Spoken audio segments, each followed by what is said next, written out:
It's another edition of Time About the Movies, and today we're taking a look at the movie of June 4th, 2004.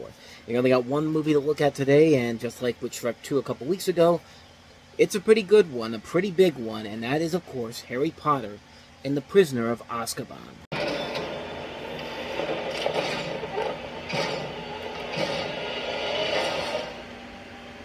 Turn to page 394.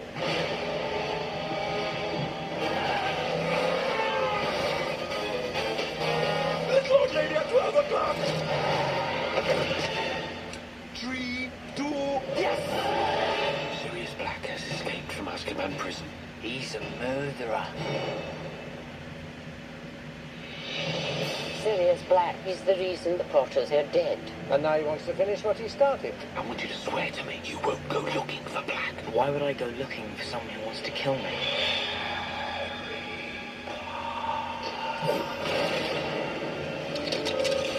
There's something moving out there. It was a Dementor. One of the guards of Azkaban is searching the train for Sirius Black. It is not in the nature of a Dementor to be forgiving.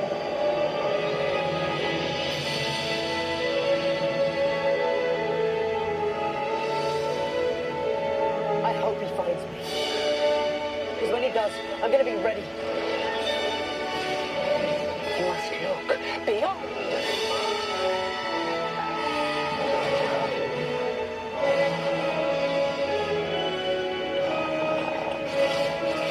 Filthy little mudblood. Foul, loathsome, evil little cockroach. Oh, that felt good.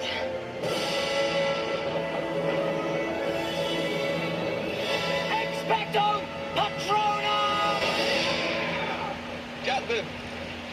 Holy Spirit! I mean, of course I had to add in the Seth Green clip from the Italian Job. I mean, that's literally, I think, what most people were like when they just watched that trailer, because, man, what a great trailer that was. Remember that feeling that we used to have back in the day when a new Harry Potter trailer came out, and we actually got excited for it because the movies were pretty good, the love of the series was still there from the books to the movies, you know. Nowadays, it feels like it's no longer what this series used to be like anymore. Like, nobody wants to see Fantastic Beasts anymore. The Harry Potter series in general has really kind of died off its popularity because of stuff going on with J.K. Rowling, all the stuff that she said, and the fact that Warner Brothers just can't let it go. They can't get somebody else to come in and do something new and different with it.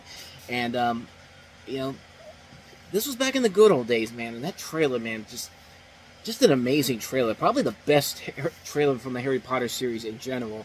From the movie that most people would agree is the best of the Harry Potter films. Harry Potter and the Prisoner of Azkaban comes to us from Alfonso Cuarón, who was actually selected from a list of directors, and then included such people like Callie Curie, who did Thelma and Louise, and Kenneth Branagh, which I thought would have been very interesting if he got the chance to do that.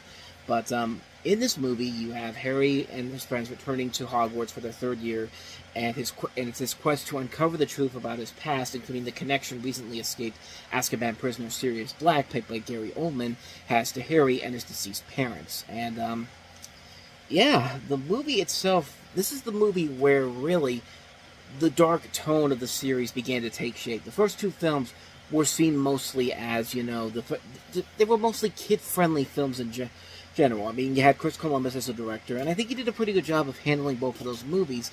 But we're getting into the darker stories of these series, and you needed a great director to really come in and shift the tone in a way that doesn't feel unnatural, but feels like a progression of what's to come. And really, this movie definitely is a pure example of where the series was going from this point forward, because every movie that came after this, the tone was clearly shifting over to a more adult feel. Even though they still got a PG rating in general, you could tell that this movie was definitely going for the more darker tone. I mean, for the trailers alone, the great teaser trailer, you know, with them singing "Something Wicked This Way Comes," and you have all this imagery, including the first view of the Dementors, and like, yeah, this was clearly not another movie that was feeling like a typical Harry Potter kid-friendly adventure. No, this was clearly the progression of the series going forward, and it really is an amazing film. Not only just because of the fact that Alfonso Cuarón is a great director and he brought his own style to it. The casting overall is getting a lot better. The three kids, Daniel Radcliffe, Rupert Grint, and Emma Watson, this is probably their overall best performances in the series up to this point. I mean, this is a they're really giving it their all here. The dramatic elements are working out so well. The visuals are still very impressive to look at. It never feels like they're going completely overboard. The action sequences are top-notch. Great iconic moments in there. And this really is right in the thick of probably being the best overall Harry Potter movie in general. I mean, this is a film that is just really...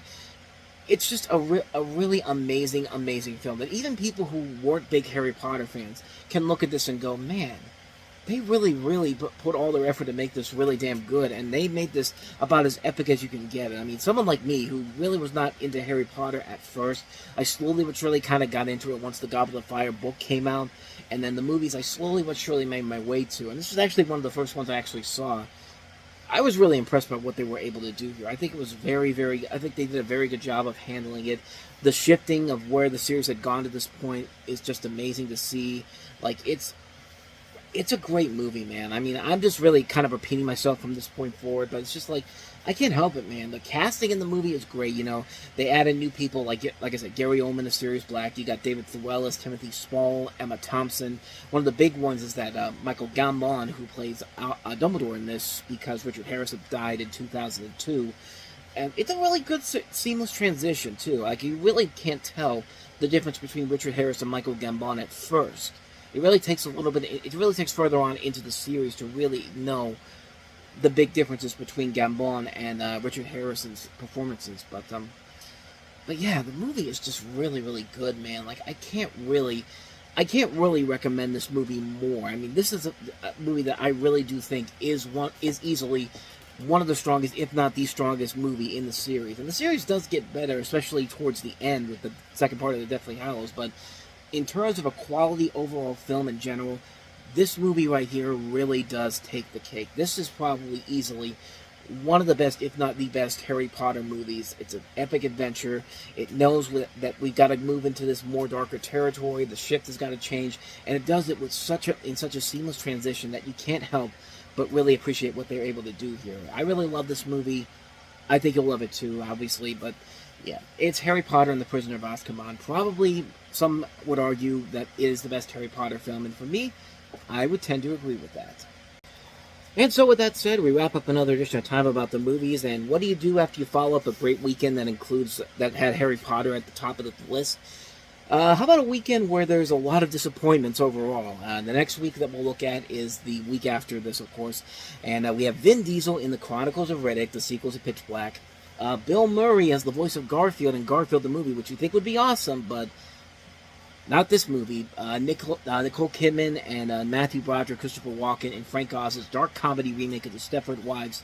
And we do get at least one good film out of this whole block, and that is, of course, the breakout hit Napoleon Dynamite, which propelled John Heder to superstardom. But we'll get to that film and those other three films on the next episode, so be on the lookout for that. But until then, thank you so much for watching, and if you want to see more videos like this, please hit the playlist on the next page, check out the previous episode, and also don't forget to hit the like and subscribe button if you want to see more videos like this on this channel. So, with that said, I am off. I will see you guys next time, and until then, as always, take care.